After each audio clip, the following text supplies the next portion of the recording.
অসমত প্ৰতিজন ভনী আমাৰ ভনী, অসমৰ প্ৰতিজন খিলঞ্জীয়া ভনী আমাৰ ভনী, আৰু ইয়াৰ ওপৰত কোনোবাই দবদবনি চলাব এইটো সহ্য নকৰো কিন্তু দেই।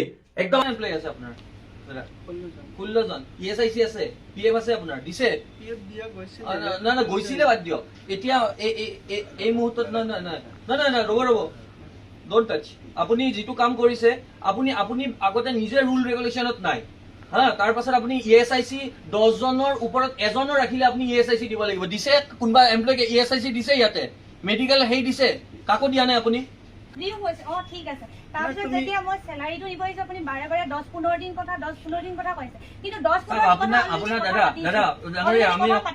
শুনক দাদা, তেওঁ এমাহ কাম কৰিছে, অসমৰ ছোৱালী তাই কাম কৰিছে, ক'ৰবাত তাতকে ভাল অফাৰ পাইছে গৈছে, আপুনি ইমান ঘৰতে থাকি যদি অসমতে যদি গোটেই মাহটো কাম কৰাৰ পাছত আপুনি দৰমহাটো নিদিয়ে, এইটো কথাটো ভাল হৈছে নে বেয়া হৈছে কওক আপুনি। আৰু এটা কথা, এই মানুহখিনিক আপুনি ESIC কিয় নিদিয়ে? ESIC PF এইটোতো নিয়ম, আপুনি এজনতকে এজন এমপ্লয়ীও বেছি ৰাখিলে আপুনি ESIC দিব লাগে। নাই একদম আপোনালোকৰ কাৰণে ভালৰ কাৰণে কৈ আছো, নীতি নিয়ম বহিৰ্ভূত এটা কাম হৈ আছে। 10জনতকে এজন মানুহ 25 লাখলৈকে আপোনালোকে ইঞ্চুৰেঞ্চ পাব। সেইবোৰ বস্তু কিন্তু আপোনালোকে এৰি নিদিব, নকৰিলে নহব, আপুনি নিজে কৰিব লাগিব। তাতকে ভাল 4 বছৰ কাম কৰা বুলি কৈছে, কেইবছৰ কৰিছে? 4 বছৰ হৈছে, ইমান পুৰণা ষ্টাফ আপোনাৰ। আমাৰ একদমেই ভাল লগা নাই এইবোৰ বিষয়ত। অসমীয়া ছোৱালী এজনীৰ দৰমহাটো আপুনি কি কাৰণে দিয়া নাই? মই মানুহবিলাকক কৈছো মই কেক কাটি কিনে পঠালো হ'ল, আপুনি এইপিনে তেখেতে চাওক দুখীয়া ঘৰৰ ছোৱালী 8-10 হাজাৰ টকাৰ কাৰণে খাটি খাইছে। লখিমপুৰৰ পৰা আহি পেলাই শুনক, আমাৰ অসমীয়া জাতিটো চাওক, আপুনি এনেকে হাই ফাইকে হেৰি দিছে, ইয়াৰে কাৰো কণ্ডিশ্যন ভাল নহয়, এনে বাধ্যত পৰি পেলাই চবে কাম কৰি আছে, গম পাইছে নে?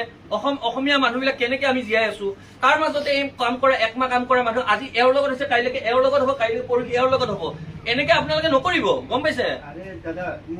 মাহাতো ডাঙৰীয়া, মই আপোনাক সন্মান সহকাৰে কৈ আছো, দৰমহাটো আপুনি নিজে নিয়মত নাই। আপুনি মই মেলিম কিতাপখন, পঢ়া ক'ত গৈছে দিয়া দেখাওক, ESIC কাৰ্ড আপোনালোকক দেখাওক, ESIC ক'ত আছে ESIC।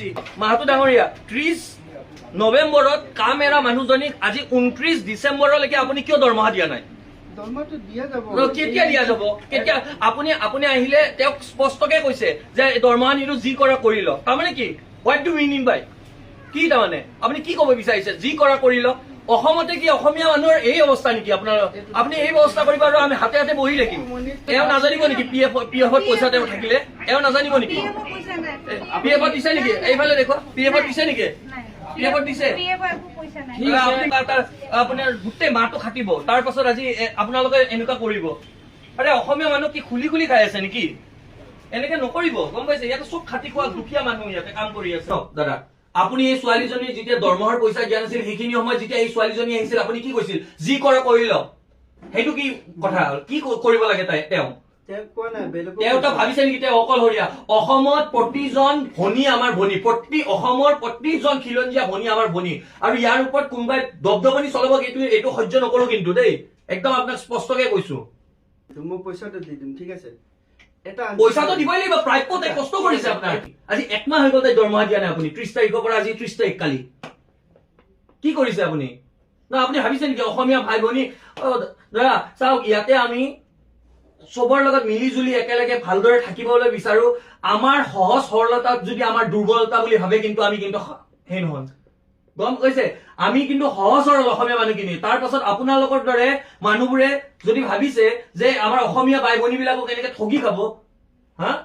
PF ESICও নিদিব, দৰমহাও নিদিব, কাম কৰাই পেলাই মাজোৰা। ইমিডিয়েট দৰমহা দিয়ক, ইমিডিয়েট আনক দৰমহা। নাই কালি নহয়, এতিয়া লাগিব, এতিয়াই লাগিব। সেইটো নহব নহয়, নহয় কালিৰ কথা নহয়, ইমিডিয়েট দিয়ক, ইমিডিয়েট দিয়ক। সেনেকুৱা নহয় নহয়, আপোনাৰ কাৰণে মাত্ৰ 10-11, আপুনি কি কৈছে? মাত্ৰ 10-11 হাজাৰ টকা। মাত্ৰটো আপোনাৰ কাৰণে, মোৰ বাই ভনীটোৰ কাৰণে নহয় কিন্তু। আপুনি দি দিয়ক এইমাত্ৰ। আৰু ইয়াৰে প্ৰতিজন ষ্টাফে এই বস্তুটো এটা মেছেজ যে কোনোবা যদি বহিৰাগত অনা অসমীয়া আমাৰ অসমীয়া ভাই ভনীৰ ওপৰত যদি এনেকুৱা ধৰণৰ অত্যাচাৰ কৰে, কিন্তু এইটো বস্তু কিন্তু আমি ইয়াতে হ'ব নিদিওঁ। কি মাজোৰা কাম কৰাই পেলাই আপুনি দৰমহা নিদিবহে? কাইলৈকে এই লগত কৰিছে, কাৰোবাৰ লগত কব, কালি সেই ভাইটিটোৰ লগত কৰিব, বাহিৰজনৰ লগত কৰিব, হা? আমি নিজৰ কাৰণে আহিছো নেকি? দি দিয়ক পইচা। লাজৰ কাষ্টমাৰ সন্মুখত ইনচাল্ট মাৰে।